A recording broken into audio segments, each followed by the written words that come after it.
too much sound complicates things, it confuses things, and it causes annoyance and fatigue.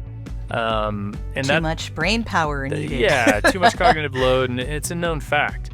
So oftentimes companies will come to me and really say, hey, we have 60 sounds we want to create.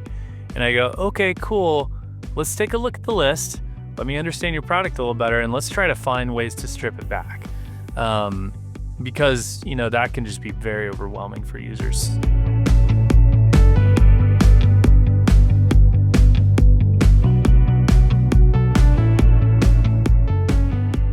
So welcome, Connor. We have been waiting for this to happen, and I'm really happy that it gets to happen today. So thank you. Yeah, thanks, Jodi. Excited to be here. Yeah. So I usually start by asking my guest if you have an early memory of how sound moved you. Do you have one of those? Interesting. Good question. I think for me, we grew up in a very musical family. My dad was pretty adamant about, in every room of the house, we had speakers and with a knob when you walk in the room. So it's hard to pinpoint like a eureka moment for sound that early for me, because it was just kind of ever present. It's kind of ingrained. But I think something that does resonate with me is just kind of realizing, especially with the work that I do in audio branding and UX sound design, kind of when that eureka moment happened for me, which, crazy to say, it was about 18, 19 years ago. And at the time I was living in San Francisco and was going to a music production and sound design focused school there after I graduated my undergrad. And at the time, my brothers were both living in San Francisco as well, and they both had their own visual branding studios. So I was kind of in school being immersed in, really more focused on music production and composition primarily. But, and I was doing some campaign-based work, licensing music, doing some composition at that time. But, I was thinking about, my brother's practices and seeing how they worked in a more strategic, long-form way with clients. And it really kind of, struck me that at that time, there was a lot of music houses doing obviously campaign-based work and things like that. But how we think about sonic branding today, wasn't really happening back then. So, it really begged the question for me of, why aren't brands thinking about sound and music like they are for their visual branding assets? So that to me, was a bit of a eureka moment and really kind of set me on my path, started my own company, got my website up and running, and really just changed the way I think about sound in general for brands, in a more evergreen, long-lasting way. So it changed everything, the way I think about it, like I said, but also the way I talked about the work. And, that tiny little tweak kind of changed everything. Because, I was doing the music licensing, campaign-based work, which is great. But once I kind of pivoted that thinking into a more strategic, intentional, longer-term effort with companies, that's when things really took off, So, yeah, it's interesting because, audio logos, sound logos have been around forever, right? For a very, very long time. But they're not, back then, I think they were more kind of, composed, created for these companies and used for 5 years just by chance, or 10 years or 20 years. And by nature of them being repeated and played, for a long period of time, became memorable and iconic. Whereas that's now, how we remember them, right? Like totally. That's what we learned, Yeah, right? yeah. Especially with Intel, for instance. Yeah, exactly. Yeah. I mean, that's a really interesting case, though, because when it comes to Intel, they actually were buying space on other people's advertising for a really long time. Huh. Interesting. So, yeah. So that's why you heard that audio logo so often, because it would come with every computer that had Intel inside, right? Yeah, 100%. So, I mean, it's, yeah. The repetition is everything. You know what I mean? Yeah. I mean, I tell clients all the time, every client, when you're jumping into sonic branding effort with the sound logo. They're like, we want the ta-dum. And it's like, yeah, cool. You have to take some ownership over that too, because it's really about the repetition of it. Like the sound itself, is it unique? Sure. But, it goes against a lot of um, the common successes we have with sound logos. To where if it wasn't played repeatedly and if everyone and their dog weren't watching Netflix, it wouldn't be quite as effective. No, not at all.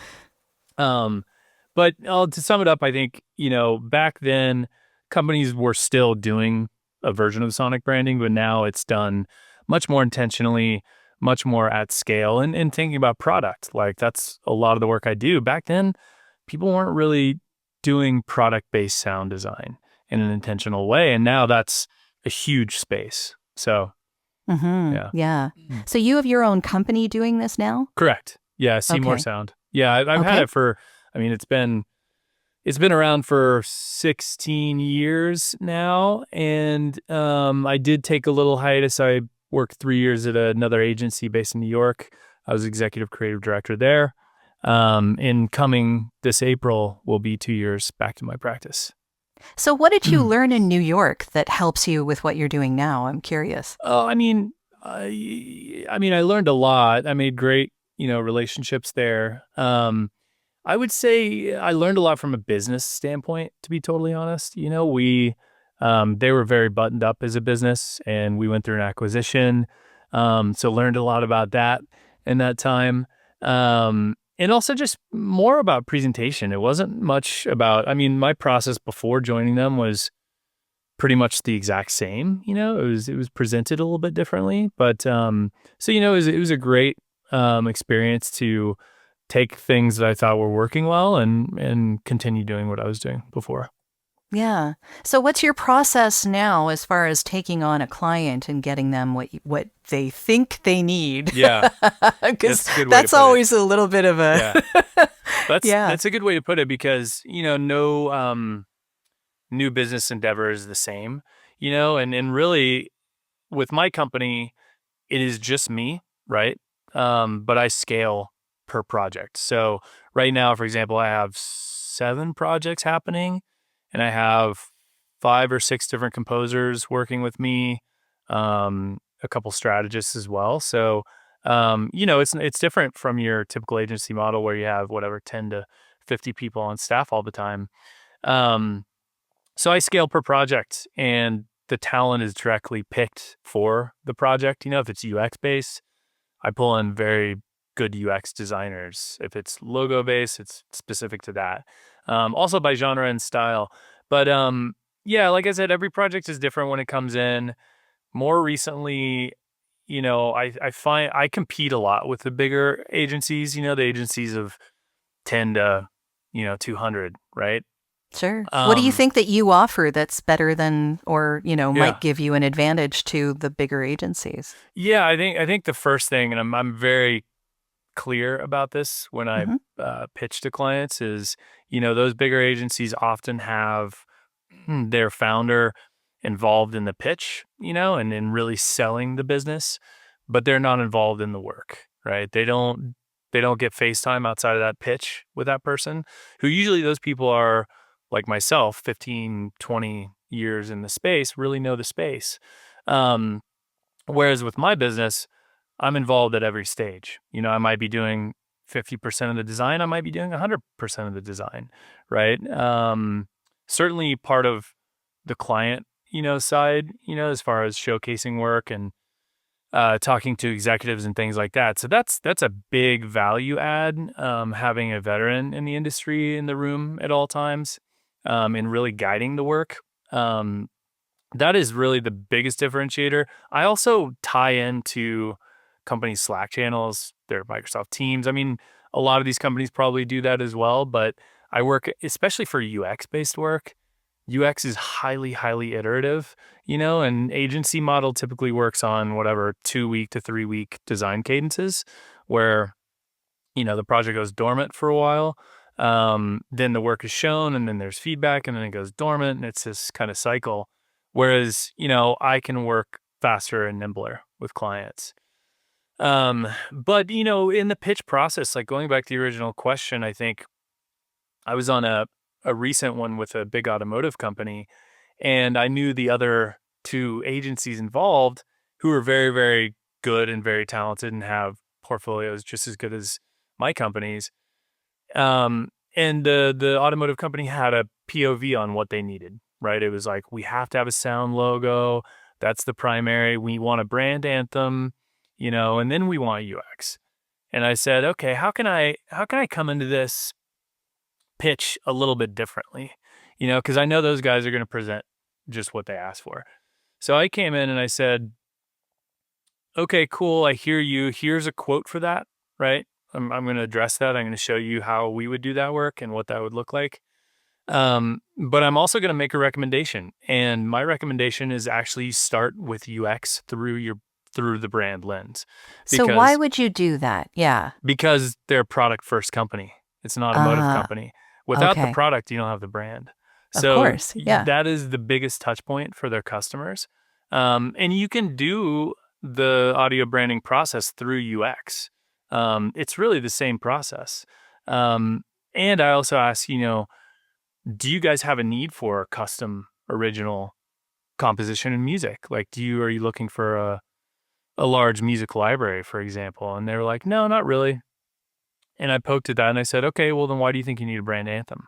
And they thought they needed a brand anthem because that's what old agency model does. They start with the big brand anthem and then they take the DNA of that, the instrumentation, key signature, the melodic, the motifs, and then they make a sound logo out of it, right? And but what does the car sound like? Exactly.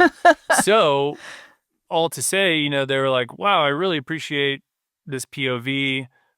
I think you're right, and we can then craft, for example, a welcome experience within a car, those key brand moments within the user experience. Let's extract that as a sound logo. It probably won't be the exact same. It'll have the same, overarching, if it's a melody, that will be contained. It might be more layered for marketing and brand usage, but there's a way to do that I think really gets the client the materials they need, the most, in an effective way, because, and also I'm saving them money, because if they did the old school method, that's a massive ticket price, right?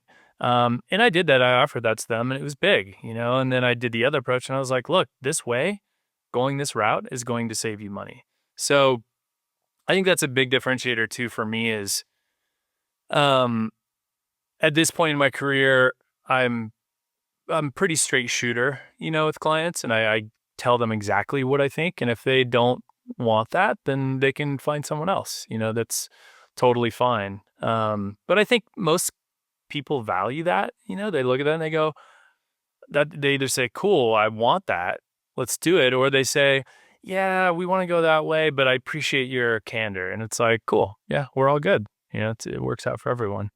Yeah, it's important for them to know that you're being honest with them. Totally. I mean, at the very least, that's pretty important when you're doing business with people. Well, I mean, the sales process too, and I've seen it, it can get a little, kind of silly sometimes. So I avoid that, 100%.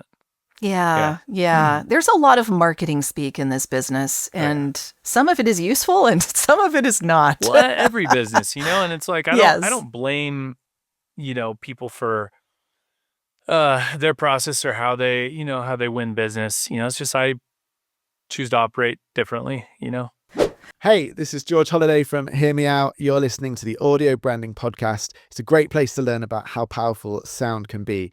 And if you want to understand more about how to harness that power in your own life, keep listening. So was there a UX first brand that you worked with that you'd like to maybe talk about? That you were really, like, you loved working on? Like, Well, I'll do that a couple ways, I think. So the first project I ever had, this is a funny one because I was in school at the time in San Francisco, and I'd been licensing music for this agency based in SF, and they were like, hey, have you ever worked on like product sound design? Again, this is like 16 years ago, and I was like, oh yeah, totally. I'd never done this work before, right? But you always say yes. Especially early in your career, you have to. I mean, you gotta put yourself out there.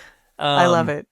So I took it on, and this is actually for a product demo for Samsung Europe.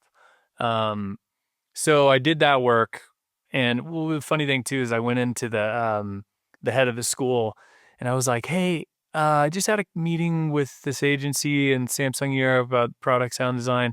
How do I scope for this? You know, I had no idea what to do." And he was like, "First of all, how the hell did you get in the room?" You know, and I was like, you know, I don't know. I mean, a lot of that comes down to luck, being in the right place at the right time. Oh, but impress your professor, sure. Yeah. But anyway, so that work, you know, that was for product demo. But so that work is not out in the world to my knowledge, and that was a long time ago. But from that, I built a great relationship with a guy who worked at the agency. He was a ECD at the agency at the time. And he has had a massive career, you know, spike over the last 15 years. He's, you know, been high up at Amazon, at Google, at Stripe. And because I said yes to that, you know, we built a relationship, and he's pulled me into countless projects, you know, and just because I did put myself out there for that. So that was cool. I think that's a good, you know, the first real experience. One of my favorites. I mean, I love working in the automotive space, so I've done a lot of work across that space. Lucid Motors being one of my big clients, and that was really cool just because it's a very sophisticated, elegant brand, and their cars are absolutely beautiful on the interior. Very well designed, high attention to detail. Obviously, their speaker system is pretty incredible. So were you involved in the UX within the car? Yes. Yeah. Okay. Yeah. So I would love to share some of those sounds if you're able to do that. Yeah. No, happy to. I'd love to share them with you for sure.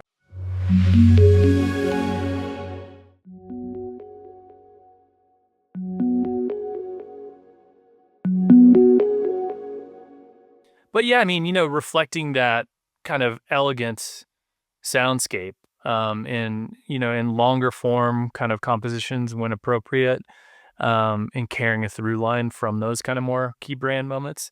But it's a unique soundscape. I think it's an outlier in the automotive space. You know, a lot of the automotive space, just like any industry, you know, there kind of becomes tropes and trends that get followed. And I think it really sticks out and holds its own. Well, yeah, I mean, inside a car has the ability to make that car manufacturer feel luxury or not. Yeah.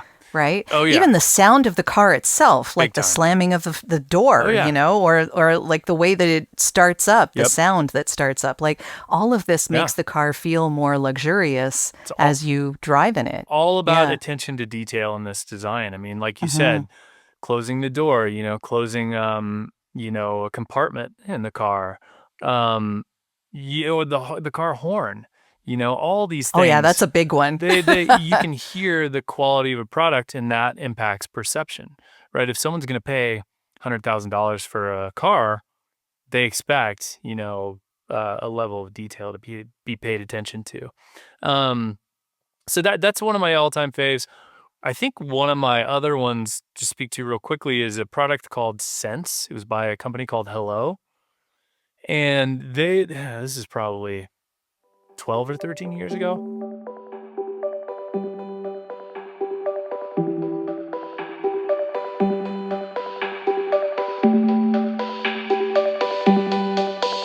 I think the sounds are pretty dated now, but at the time, I think it was pretty groundbreaking.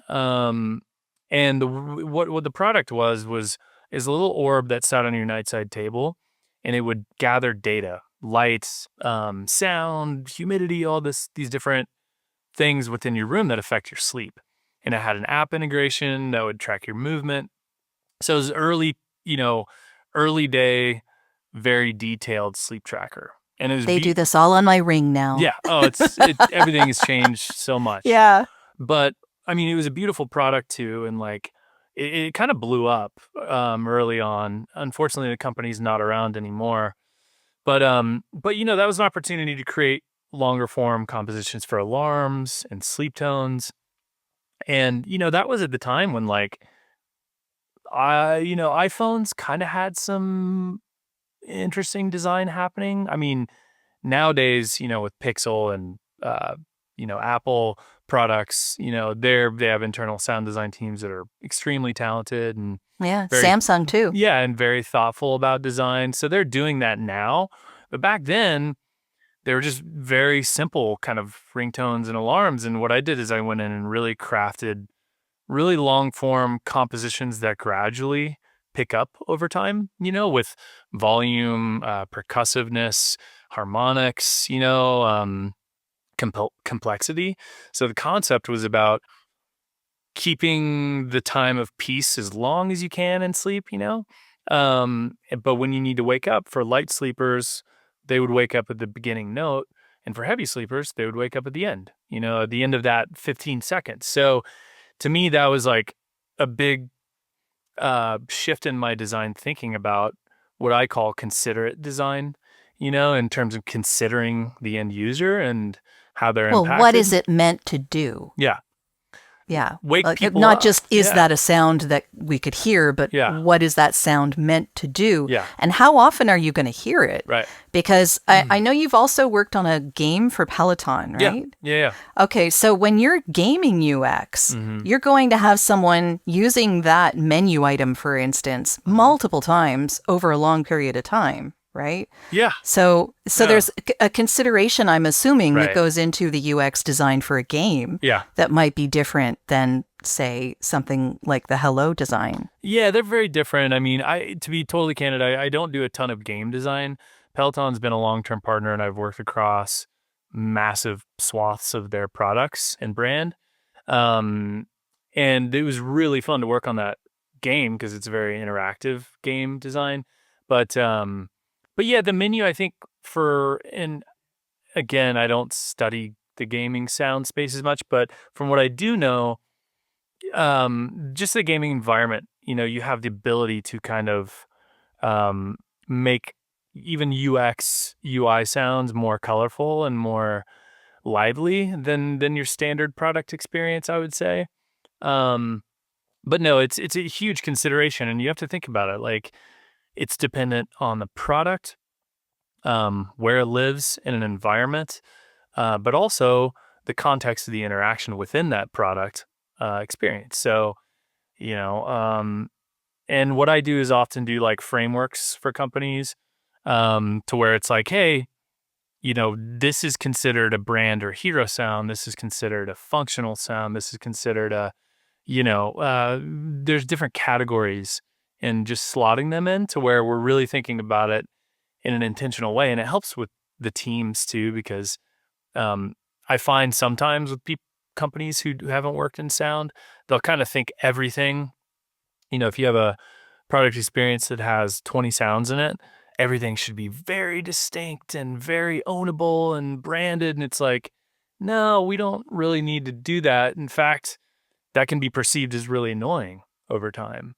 So having that level of intentionality and strategy is helpful for end users, but also the flow of the project, I find. So you're using sounds that fit together, not necessarily that are super distinct from each other. It's like a soundscape within this one thing that all relates together? Yeah, I mean, there should be a level of cohesion across the experience, of course, but there should also be levels of distinction, right? So a welcome sound for an in-car experience could be very soft and inviting, whereas like Ford collision sound, it can't be soft. It has to be kind of in your face. An alarm should be alarming. Yeah, yes. yeah. So, there should be a through line, between everything. So I always think about that. It's like, what are those tying threads, that keep it all together, but then making sure we have room to differentiate based on what we're trying to convey, essentially. Sure, that makes a lot of sense. And I know that you've also talked about silence as an important part of sound too, right? Yeah. So what do you mean by that? Especially in your context. Yeah.